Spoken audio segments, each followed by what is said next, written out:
Hey everybody, welcome back to Algebra 2 Online. So the plan for today is to talk about two really important techniques that we use to help us find roots for polynomials. And both of these tricks kind of rely on special structures, I guess, with the polynomials. And the plan is basically, if we see these, I want you to be able to be like, oh, I'm going to use that technique because it's this kind of polynomial, and use this other one if it's this other kind of polynomial. And just kind of like how factoring is always quicker than the quadratic formula. If you get these nice polynomials, then you'll be able to do it a really quick way. The other ways that you would do it are much slower. So this is kind of the nice way that we'll be able to do it. All right. The first one I want to talk about is just called factor by grouping. And this one only works if you have a 4-term polynomial, and that's not even totally true because you could technically take something like if you had x squared plus 3x plus 1, you could take 3x and think of it as 2x plus x plus 1. And so in a sense you could actually, if you have the ability to create 4 terms from your polynomial is really a better way to say it. But what you're basically going to see is 4 terms. So you need 4 terms to do this. Whether you craft 4 terms or you're given 4 terms like this one, depends. And then the other thing that has to happen is there has to be this nice GCF in the groups, okay? And the way I think about this thing is basically it's like a double factor problem. So I've got the steps over here. So first and foremost, with any problem really in math, just always try and simplify whatever you have using any normal simplification tricks. And like here, one thing that you can see is that you have an x in every term, and a thing you definitely don't want to do is divide by x, because if you divide by x, you could be dividing by 0, right? And that would not be good. But you definitely can take an x out. So if you take an x out, right, you're going to get 3x cubed, 6x squared, and then minus 12x minus 24 equals 0. That's just, simplifying it, make our life a little easier here. And then we want to look at this polynomial as basically 2 groups of equal size. And so here I've got, 4 items, so I've got 2 groups of 2. And what we're basically going to do is we're going to factor each group so that you're left with a common factor in each group. And that's where this next part is coming in. Basically, if you see 4 terms, and really you're about to see that technically you can even do it if you just have an even amount of terms. But for right now, just assume you have 4 terms. We're going to factor each group, and we're going to hope that we find this nice common factor in there. So in this, and just always try to if you look at the numbers, that's kind of a clue. You can see 3 is to 6, the same ratio as 12 is to 24. So there's probably going to be some sort of common factor in here. So I'm going to take out 3x squared from that first one. Actually, let's do it like this.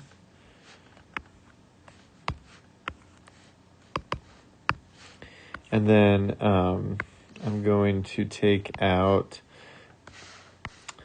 minus 12 from the second one. There.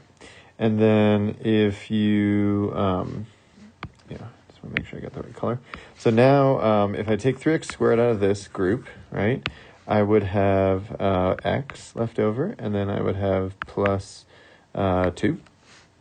And then if I take negative 12 out of here, I would just have an x, and then negative 12 out of negative 24 is positive 2.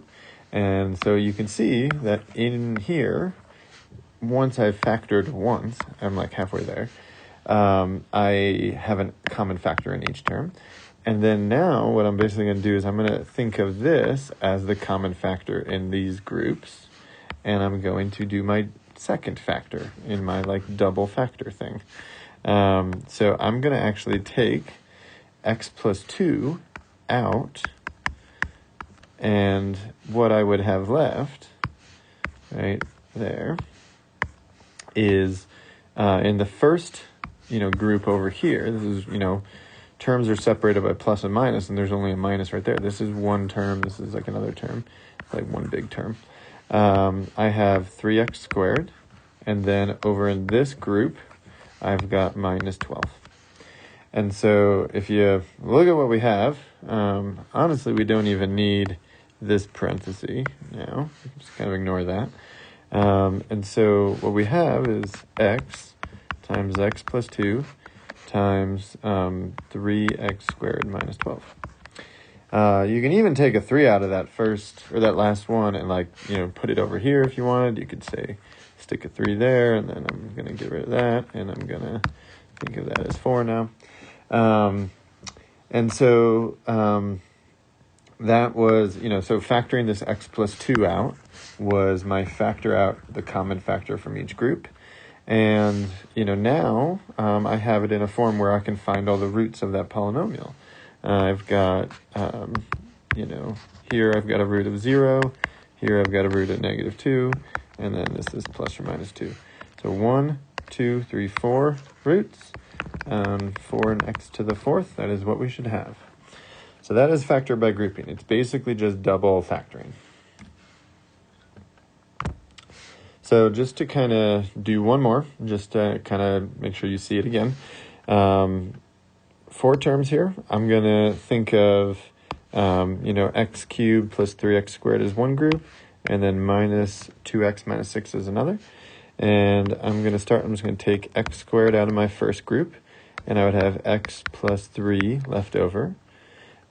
And then I'm going to take out minus 2 from my second group, and I'll have x plus 3 left over in that group, okay? So, you can just always double distribute, or not double, sorry, single distribute in, and you would see that you get that. And then this is the weird kind of part. So basically, if you look at it kind of that way, if you take this x cubed out, right? X plus 3 out, right? You're going to have the green stuff left over. In the first group, you have x squared, and then the second group, you just have minus 2. And then, all this stuff equals 0. And then we could go ahead and, see that the roots here are plus or minus root 2, and the roots here are negative 3. Those are my 3 roots. And then in this question, I added another part to it, and I said, so solve this thing, which we just did, and then sketch what the graph might look like based on the roots. And I'm also going to add, we're going to think about the sign of this polynomial. So this is a positive x cubed. And so that means that, positive x cubes are ones that start down in the bottom, and they're going to trend up. Just like positive, think like positive y equals x goes this way, negative x goes this way. You're going to start low and head up. So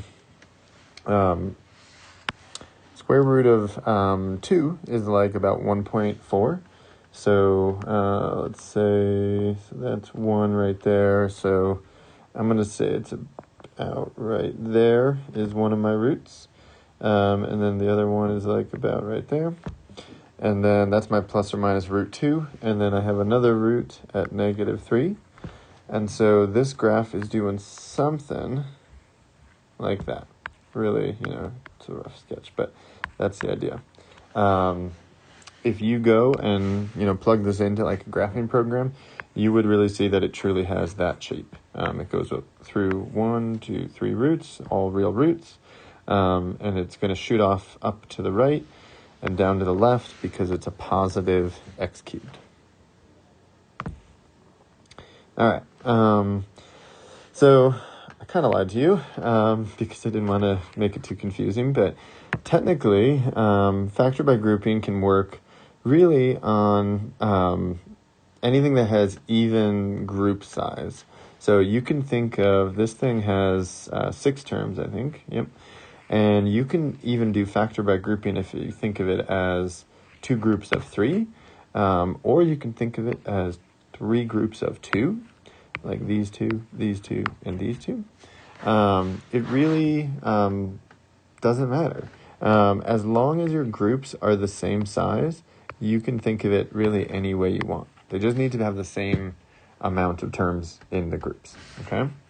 And we actually can't quite solve this one yet, but I wanted to kind of start it, and we're actually going to solve it in this video, but we have to learn another technique before we do that. So basically with these 3 kind of groups in mind, you can just factor each group, and then you'll notice a common factor in each one, and you can factor that. Okay, so in the first group, I'm going to just take x to the 5th out. I always just recommend you try to take out as much stuff as possible.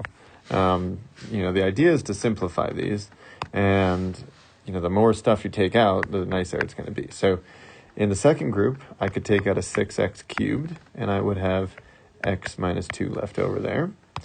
And then the third group, I would just take out 8x, and I would have x minus 2 left over there. And so then you'll notice, right, that I have x minus 2 in all of these. So I'm going to factor x minus 2 out, right? And then if I do that, I'll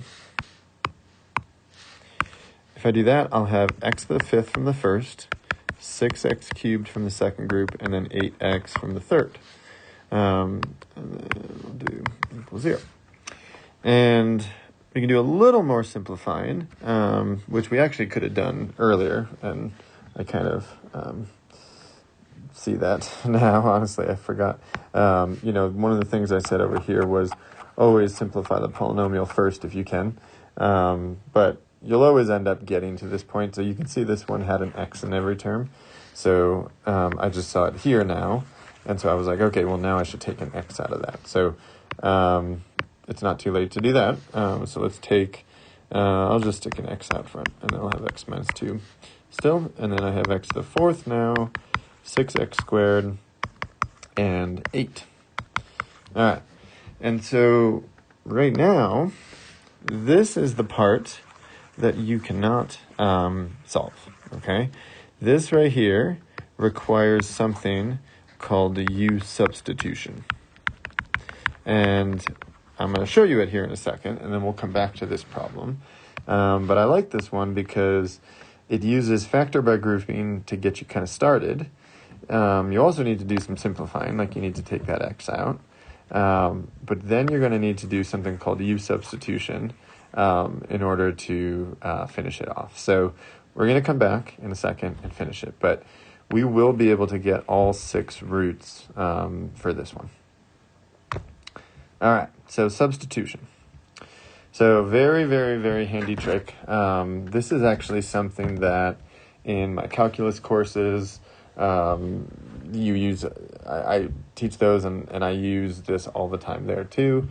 Not necessarily always in the same way, but actually if you go and Google U-Substitution math or something like that, you would probably notice, you'll see it for calculus probably more often than you'll see it for Algebra 2 stuff. But it really is like the same trick. So this one is very specific for how we're going to use it here. So I write, it works when you have a 3-term polynomial and the degree of the leading term is twice that of the next term, okay?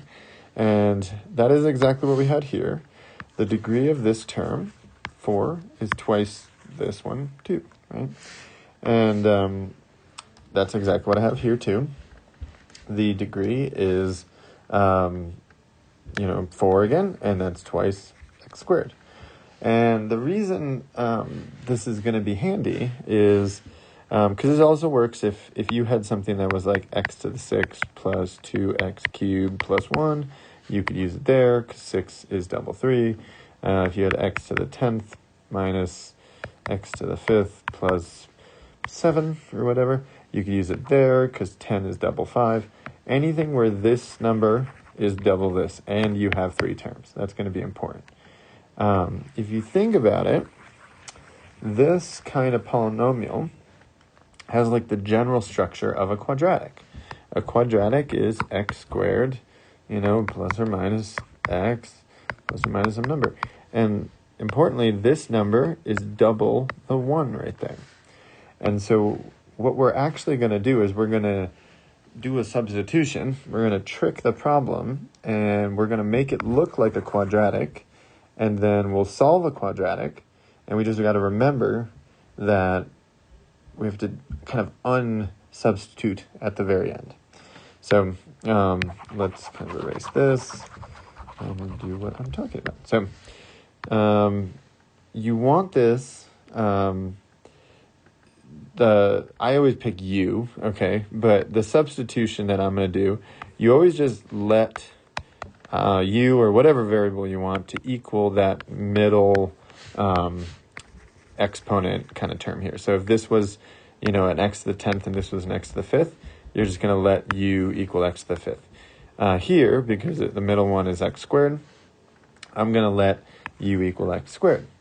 And if U is x squared, then notice U squared would be x squared squared, which is x to the 4th. And that means if I go up to my original problem now, right, 18x to the 4th has become 18u squared, minus 21x squared has become minus 21u, and then 3 is still just 3. All I've really done is I've just rewritten the problem. It's not a different problem, right?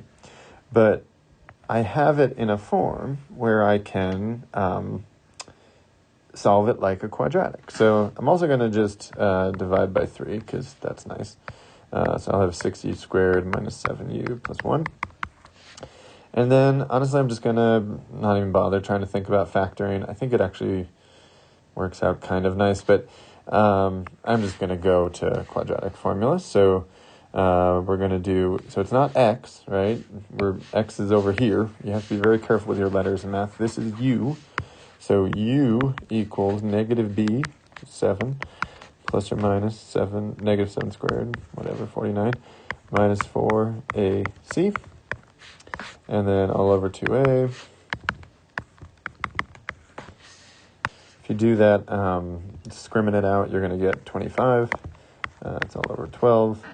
And then if you do this out, you're going to get either 1 or 1/6. All right? And probably the most common mistake in these problems is that students just circle 1 and 1/6 or something and move on. But remember, u equals 1 and 1/6. And we don't want u. We want x, right? So all you have to do is basically now just like unsubstitute. So this is like the most important part. Basically, u is x squared, which at one time equals 1. So in that case, x would just equal plus or minus 1, right? And then another case, u is still x squared, but it can equal 1/6. And so in that case, x would just equal plus or minus the square root of 1/6. And so these 4 things, are my answers. I should get 4 answers because it's x to the 4th.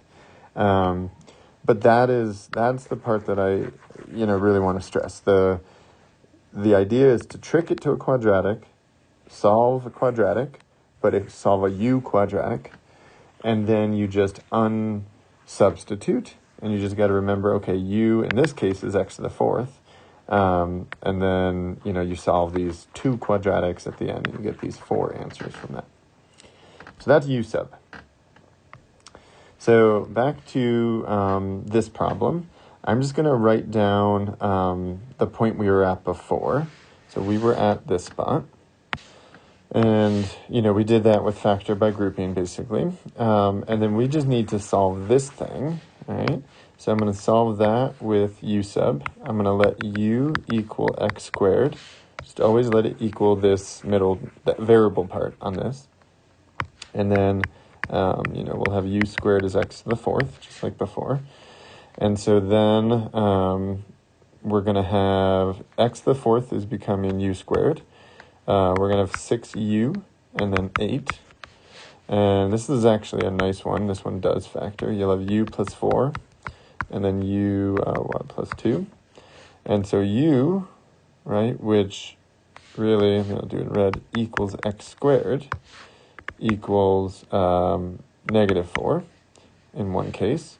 And then another case, u, which equals x squared, equals negative 2, right? So this is my unsubstituting part. And then, that first one, the numbers you square and get negative 4 are just plus and minus 2i.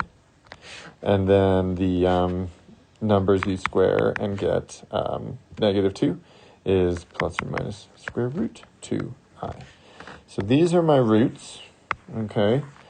But wait, it's only 4. Don't forget that there were, we should have 6, right?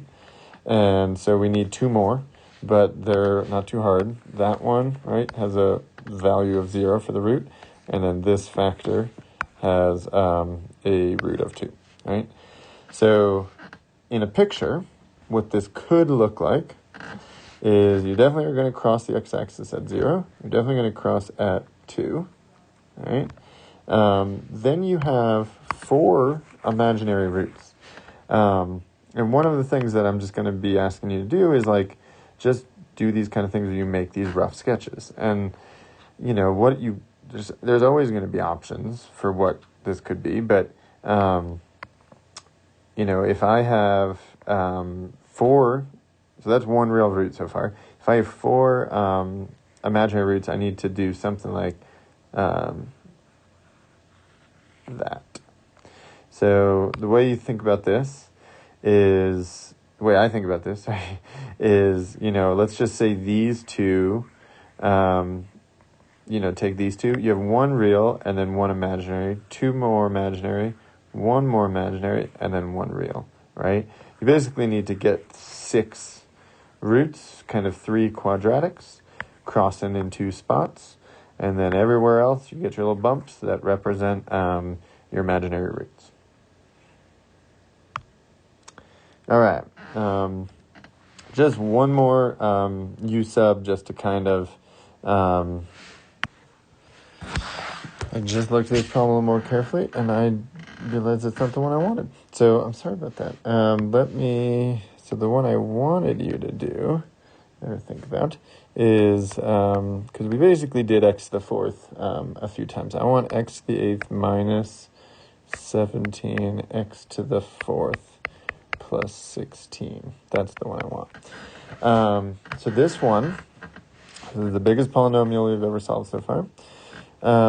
You got x to the 8th, so you're going to need 8 roots, all right? And you've got 8 and 4, so you've got that doubling effect happening, which means that we can use U-sub. So you always let u just equal that middle term. So u equals x to the 4th, and not the full term, like not this number, but just the variable part. And then in this case, right, if you do, u squared, you get x to the 4th squared, and that's how you'll get to the x to the 8th.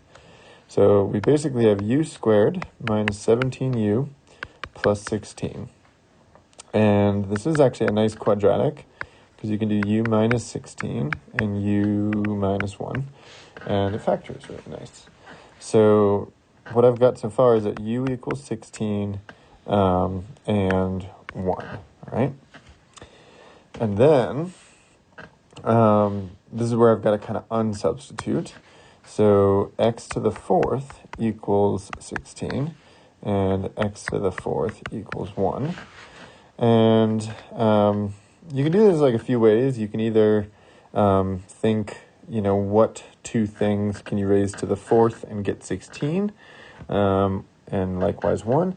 But you can also just kind of think of it this way, and this is probably a better way to teach it here. So if I move that 1 over to the left and the 16 to the left, then both of these are actually differences of perfect squares. So this one would factor into x squared minus 4 and x squared plus 4, while this one factors into x squared minus 1 and x squared plus 1.